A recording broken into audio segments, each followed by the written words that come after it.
पश्चिम बंगाल को विकसित राज्य बनाने की दिशा में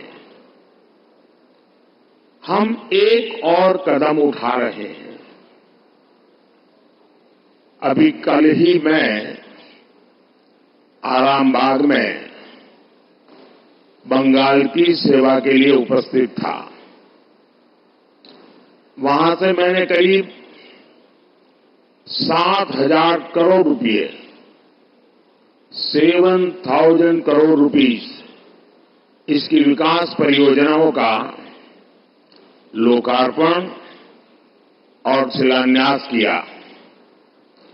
इनमें रेलवे, पोर्ट, पेट्रोलियम से जुड़ी कई बड़ी योजनाएं थी और आज एक बार फिर मुझे करीब 15,000 करोड़ रुपए 15,000 करोड़ रुपीस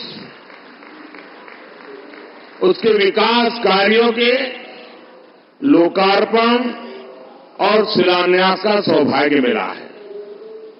बिजली, सड़क, रेल की बेहतर सुविधाएं बंगाल के मेरे भाई बहनों के जीवन को भी आसान बनाएगी। इन विकास कार्यों से पश्चिम बंगाल के आर्थिक विकास को गति मिलेगी। इनसे युवाओं के लिए रोजगार के नए अवसर भी पैदा होंगे। मैं आप सभी को इस अवसर पर बधाई देता हूं, शुभकामनाएं देता हूं। साथियों, आधुनिक दौर में विकास की गाड़ी को रफ्तार देने के लिए बिजली बहुत बड़ी जरूरत होती है।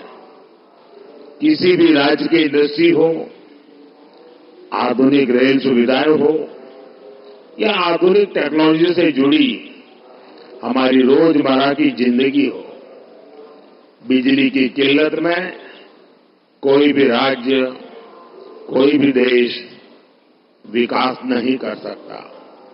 इसलिए हमारा प्रयास है कि पश्चिम बंगाल अपनी वर्तमान और भविष्य की बिजली जरूरतों को लेकर आत्मनिर्भर बने।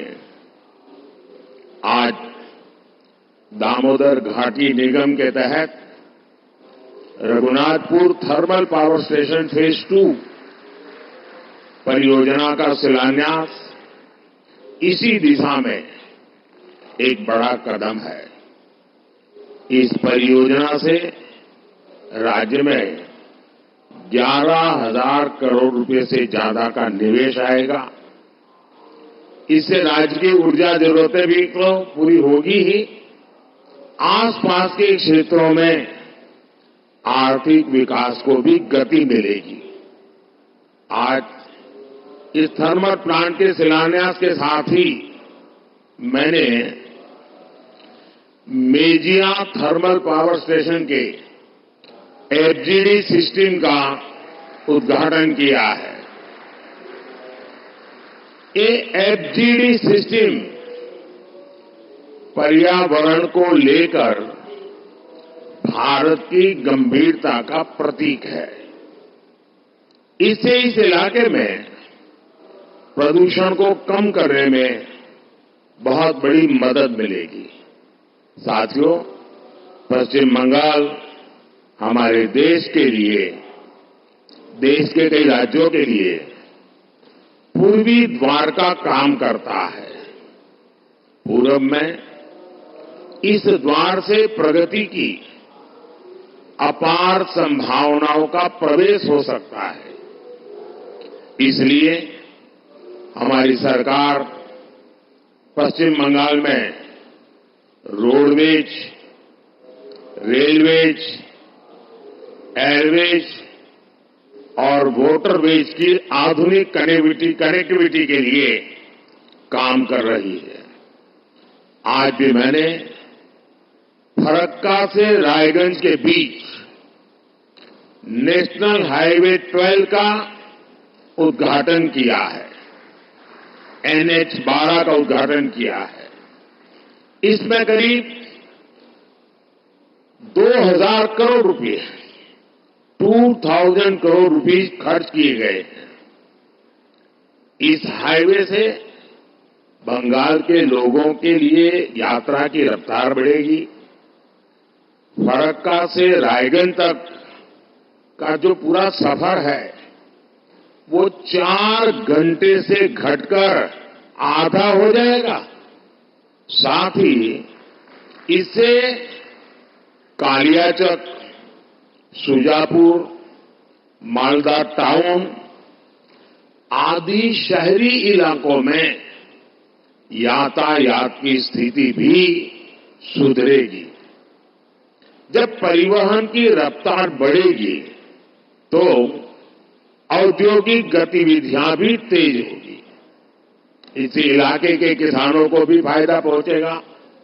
साथियों, इंफ्रास्ट्रक्चर के दृष्टिकोण से रेल पश्चिम बंगाल के गौरवशाली इतिहास का हिस्सा है, लेकिन इतिहास की जो बढ़त बंगाल को हासिल थी, आजादी के बाद उसे सही ढंग से आगे नहीं बढ़ाया गया। यही कारण है कि तमाम संभावनाओं के बावजूद बंगाल पीछे छूटता गया। पिछले 10 वर्षों में हमने उस खाई को पाटने के लिए यहां के रेल इंफ्रास्ट्रक्चर पर बहुत जोर दिया है।